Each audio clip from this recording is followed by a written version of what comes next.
ಎಲ್ರಿಗೂ ನಮಸ್ಕಾರ. ಮೊದಲಿಗೆ ಸ್ವಲ್ಪ ನಿದ್ದೆ ಇಲ್ಲದೆ ಬಂದಿದ್ದೀನಿ. ನೈಟ್ ಶೂಟಿಂಗ್ ಇತ್ತು ಮಂಗಳೂರಲ್ಲಿ. ಬೆಳಿಗ್ಗೆ ದಿಲ್ಲಿಗೆ ಬಂದೆ, ಮತ್ತೆ ನೈಟ್ ಶೂಟ್ ಇದೆ, ಅಲ್ಲಿಗೆ ಓಡಬೇಕು. ಈ ಸಿನಿಮಾದಲ್ಲಿ ಒಬ್ಬ ಶೋಷಕ ವರ್ಗದಲ್ಲಿರುವಂತಹ ಒಬ್ಬ ಅಧಿಕಾರವನ್ನ ಎಂಜಾಯ್ ಮಾಡುವಂತ, ಅದಕ್ಕೆ ಯಾವ ಎಕ್ಸ್ಟೆನ್ಷನ್ ಕೂಡ ಹೋಗುವಂತ ಒಬ್ಬ ವ್ಯಕ್ತಿಯ ಪಾತ್ರ. ನಾವೆಲ್ಲರೂ ಕೂಡ ಅದೇ ಎಲ್ಲೋ ಒಂದು ಕಡೆ. ಅಂಡ್ ಜಡೇಶ್ ಅವರು ಹೇಳಿದ್ರು ಈ ಪಾತ್ರ ಕೂದ್ಲಿರುತ್ತೆ ಅಂತ. ನಾನು ನಿಜವಾಗ್ಲೂ ಬೇಕಾ ಅಂತ.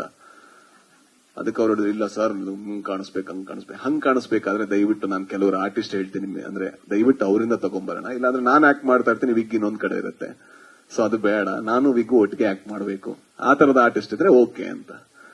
ಅದಕ್ಕೆ ಆಮೇಲೆ ಆ ತರದ ಆರ್ಟಿಸ್ಟ್ ಅವ್ರ ಬಿಲ್ ನೋಡಿ ಸ್ವಲ್ಪ ಭಯ ಬಿದ್ರು. ಬಿಟ್ಟು ಈಗ ಸಿನಿಮಾ ನೋಡುವಾಗ ಅದು ನಾನೇ ಅನ್ಸುತ್ತೆ. ಅಂಡ್ ಈ ಪಾತ್ರಕ್ಕೆ ಆ ಕೂದಲು ಅಗತ್ಯ ಇತ್ತು ಅಂತಾನೂ ಅನ್ಸುತ್ತೆ. ಸೊ ಇದು ಆ ವಿಗ್ಗಿನ ಸ್ಟೋರಿ ಅಷ್ಟೇ ಅಲ್ವಾ ಕೇಳಿದ್ದೆ? ಹಾ, ಎರಡನೇ ಪ್ರಶ್ನೆ ಇದೆಯಲ್ಲ. ಮೊದಲಿಗೆ ನಾನು ಈ ಸಿನಿಮಾ ಮಾಡೋದಕ್ಕೆ ಮೊದಲ ಕಾರಣ ಜಡೇಶ್ ಅವರು. ಅಂದ್ರೆ ನಾನು ಯಾವತ್ತೂ ಕೂಡ ಒಬ್ಬ ನಿರ್ದೇಶಕ ಗೆಲ್ಬೇಕು, ತುಂಬಾ ದೊಡ್ಡ ಮಟ್ಟಕ್ಕೆ ಗೆಲ್ಬೇಕು. ಯಾಕಂದ್ರೆ ನಾವೆಲ್ಲ ನಿರ್ದೇಶಕರು, ನಮಗ್ ಗೊತ್ತು ಎಷ್ಟು ಕಷ್ಟ ಅಂತ. ನಾವು ಸಿನಿಮಾ ಮಾಡಿ ಮನೆಗೆ ಹೋಗ್ತೀವಿ, ಡಬ್ಬಿಂಗ್ ಮಾಡ್ಬೇಕಾದ್ರೆ ಮತ್ತೆ ಬರ್ಬೇಕಾ ಅಂತ ಕೇಳ್ತೀವಿ, ಪ್ರಮೋಷನ್ ಬೈಕೊಂಡ್ ಬರ್ತೀವಿ. ಬಟ್ ನಿರ್ದೇಶಕ ಹಾಗಲ್ಲ, ಅವನು ಫಸ್ಟ್ ಇಂದ ಲಾಸ್ಟ್ ತನಕ ನಿಲ್ಲಬೇಕು. ಸೊ ನಾನು ಜಡೇಶ್ ಅವರು ಗೆಲ್ಬೇಕು ಅಂತ ಯಾವತ್ತೂ ಭಾವಿಸಿದ್ದೆ. ಅಂದ್ರೆ ದೊಡ್ಡ ಮಟ್ಟದಲ್ಲಿ ಗೆಲ್ಬೇಕು, ಯಾಕಂದ್ರೆ ಅವ್ರು ಡಿಸರ್ವ್ ಮಾಡ್ತಾರೆ. ಹಾಗಾಗಿ ನಾನು ಹೇಳಿದೆ, ಈ ಸಿನಿಮಾ ನಾನು ಮಾಡಿದ್ರೆ ನಿಮ್ಗೋಸ್ಕರ ಮಾಡ್ತೀನಿ, ಯಾಕಂದ್ರೆ ನೀವ್ ಗೆಲ್ಲಬೇಕು ಅನ್ನೋ ಕಾರಣಕ್ಕೋಸ್ಕರ. ಯಾಕಂದ್ರೆ ಏನಾಗುತ್ತೆ, ಕೆಲವು ಸಲ ನೆಗೆಟಿವ್ ರೋಲ್ ಮಾಡಿದಾಗ ಅದು ಬರೀ ಪ್ರಮೋಷನ್ ಮಾತ್ರ ಸೀಮಿತ ಆಗುತ್ತೆ. ಬಟ್ ಇದ್ರಲ್ಲಿ ಆತರ ಇರ್ಲಿಲ್ಲ.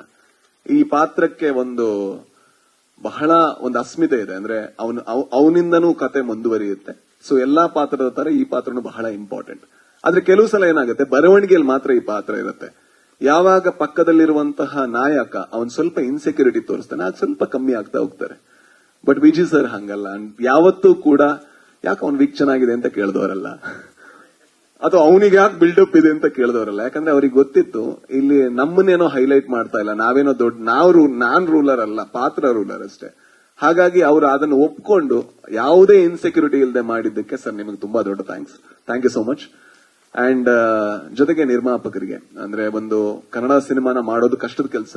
ಅಂದ್ರೆ ನಾವು ಹಲವಾರು ಅಡಚಣೆಗಳನ್ನ ನಾವು ಎದುರಿಸಬೇಕು, ಮುಂದುವರಿತಾನೆ ಇರಬೇಕು. ಸೊ ನಮ್ಗೆ ಎಷ್ಟೇ ಕಷ್ಟ ಆದ್ರೂ ಕೂಡ ಇಲ್ಲಿ ತನಕ ಸಿನಿಮಾ ತಗೊಂಡ್ಬಂದಿದ್ದೀರಾ. ಅಂಡ್ ನಾನು ಯಾವತ್ತೂ ಭಾವಿಸೋದು, ನಾನು ಅಥವಾ ಯಾರಾದ್ರೂ ಕನ್ನಡ ಸಿನಿಮಾಗಳನ್ನ ಯಾರೆಲ್ಲ ಮಾಡ್ತಾರೆ ಅವರೆಲ್ಲ ಗೆಲ್ಲಬೇಕು. ಅಟ್ಲೀಸ್ಟ್ ಹಾಕಿದಕ್ಕಿಂತ ₹1 ಜಾಸ್ತಿ ತಗೊಂಡು ಹೋಗ್ಬೇಕು. ಇದು ಹಾಕಿದಕ್ಕಿಂತ ಡಬಲ್ ತ್ರಿಬಲ್ ಇನ್ನೂ ಜಾಸ್ತಿ ತಗೊಂಡು ಹೋಗ್ಲಿ. ಅಂಡ್ ವಿಜಯ್ ಸರ್ ಜೀವನದಲ್ಲಿ ಅತಿ ದೊಡ್ಡ ಸಿನಿಮಾ ಆಗ್ಲಿ ಅಂತ ನಾನು ಪ್ರೇ ಮಾಡ್ತೀನಿ. ಅಂಡ್ ಜಡೇಶ್ ಸರ್ ಒಳ್ಳೇದಾಗ್ಲಿ ನಿಮ್ಗೆ. ನಾನು ಹೈಯೆಸ್ಟ್ ಅಂದ್ರೆ ಇವರೆಲ್ಲ ಹೇಳಿದ್ರಲ್ಲ, ಬ್ರದರ್ ತರ ಟ್ರೀಟ್ ಮಾಡಿದ್ರು, ಬ್ರದರ್ ತರ. ಡೈರೆಕ್ಷನ್ ಟೀಮ್ ಹತ್ರ ಕೇಳಿದ್ರೆ ನಾನು ಎಷ್ಟು ಜಗಳ ಮಾಡಿದೀನಿ ಅಂತ ಅವ್ರು ಹೇಳ್ತಾರೆ. ಸೊ ನಾನು ಜಗಳನೂ ಮಾಡ್ತೀನಿ, ನಾನು ಬ್ರದರ್ ತರ ಟ್ರೀಟ್ ಮಾಡೋದು ಮಾತ್ರ ಅಲ್ಲ. ಒಂದು ಹೈಯೆಸ್ಟ್ ಶ್ರೀಕಾಂತ್ ಹತ್ರ, ಇಲ್ಲಿ ಶ್ರೀಕಾಂತ್ ಮಗ ಯಾಕೋ ಮಗ ಇಷ್ಟು ಉದ್ದ ಡೈಲಾಗ್. ನನಗೆ ಅಂದ್ರೆ ಡೈಲಾಗ್ ಅಂದ್ರೆ ನನಗೆ ಸ್ವಲ್ಪ ಕಷ್ಟ ಆಗ್ತಾ ಇತ್ತು. ನಾನು ಬರೆದಿರೋ ಅಂತ ಅಂದ್ರೆ ನಾನು ಇಡೀ ಗರುಡ ಗಮನ ಸಿನಿಮಾ 60 ಪೇಜಿಗೆ ಬಂದ್ರೆ, ಇದು ಮೇ ಬಿ ಒಂದ್ 2-3 ಸೀನ್ ಕೇಳಿದ್ರೆ ಒಂದು 10 ಪೇಜಿಗೆ ಬರ್ತಾ ಇತ್ತು. ನಾನು ಹೇಳಿದೆ, ಗುರು ಇದು ಬೇಡ ಗುರು, ಇಷ್ಟು ಡೈಲಾಗು ಬೇಡ. ಇದನ್ನ ಹೇಳಿದೀನಿ, ಆ ಸೀನಲ್ಲಿ ಅದನ್ನೇ ಹೇಳಿದೀನಿ, ಈ ಸೀನಲ್ಲಿ ಅದನ್ನೇ ಹೇಳಿದೀನಿ, ಜಗಳ ಆಡ್ತಾ ಇದ್ದೆ. ಬಿಕಾಸ್ ಫೈನಲಿ ನಾವೇನ್ ಮಾಡ್ತಿದೀವಿ ಅಂದ್ರೆ, ನಾವೆಲ್ಲರೂ ಕೂಡ ಒಂದೇ ಗೋಲಿ ಕೆಲಸ ಮಾಡ್ತಾ ಇದೀವಿ. ಆ ಗೋಲ್ ಏನು ಅಂತ ಹೇಳಿದ್ರೆ, ಈ ಸಿನಿಮಾ ಆದಷ್ಟು ಒಳ್ಳೆ ಸಿನಿಮಾ ಆಗ್ಬೇಕು. ಯಾಕಂದ್ರೆ ಎಲ್ಲಾ ಟೈಮಲ್ಲಿ ಅವಕಾಶ ಸಿಗಲ್ಲ. ಅಂದ್ರೆ ಇಷ್ಟು ಅಂದ್ರೆ ವಿಜಯ್ ಸರ್ ಇರ್ಬೋದು, ಭಾವನಾ ಅವರಿದ್ದಾರೆ, ಜೊತೆಗೆ ನಮ್ಮೆಲ್ಲಾ ಹುಡುಗರಿದ್ದಾರೆ, ಮಿತ್ರಾ ಸರ್ ಇದ್ದಾರೆ, ಗೋಪಾಲ್ ಕೃಷ್ಣ ದೇಶಪಾಂಡೆ ಅವರಿದ್ದಾರೆ, ಆಮೇಲೆ ರಿತನ್ಯ ಇದ್ದಾಳೆ, ಜೊತೆಗೆ ಮಗ ನೀನಿದ್ಯಾ, ಮಾಂತೇಸ ನೀನಿದ್ಯಾ. ಸೊ ಇವರೆಲ್ಲ ಇರ್ಬೇಕಾದ್ರೆ ಆ ಸಿನಿಮಾ ಗೆದ್ರೆ, ಒಂದು ಕನ್ನಡ ಸಿನಿಮಾ ಆಗಿ ಗೆದ್ದಾಗ ಒಂದು ದೊಡ್ಡ ಲಾಭ ಇದೆ. ರಚಿತಾ ರಾಮ್ ಅವರಿದ್ದಾರೆ, ಆಮೇಲೆ ಬೈಬೋದು ಅವರು. ಸೊ ಎಲ್ಲರೂ ಇದ್ದಾಗ ಒಂದು ಸಿನಿಮಾ ಗೆದ್ರೆ ತುಂಬಾ ಲಾಭ ಇದೆ. ಸೊ ಈ ಸಿನಿಮಾ ಗೆಲ್ಲುತ್ತೆ ಅಂತ ನಾನು ಭಾವಿಸ್ತೀನಿ. ಜೊತೆಗೆ ಮಾಸ್ತಿ ಅವರು ಬಹಳ ಚೆನ್ನಾಗಿ ಬರ್ದಿದ್ದಾರೆ ಸರ್ ಡೈಲಾಗು. ಸೊ ಒಳ್ಳೇದಾಗ್ಲಿ ಎಲ್ರಿಗೂ ಕೂಡ, ಅಷ್ಟೇ. ಕೋಲಾರ ಸ್ಲ್ಯಾಂಗ್ ಬಗ್ಗೆ ಸರ್? ಕೋಲಾರ ಸ್ಲ್ಯಾಂಗ್ ಮಂಜ ಎಲ್ಲಿ ಅವನು ಈ ಮಗ ನೀನ್ ಒಂದು ಡೈಲಾಗು ಹೇಳಿಲ್ಲ. ನಮಸ್ಕಾರಗಳು ಅಲ್ಲಿ ಮುಗಿದಿತ್ತು, ಆಮೇಲೆಲ್ಲ ಬೆಂಗಳೂರಲ್ಲೇ ಬಂತಲ್ಲ ಮಗ.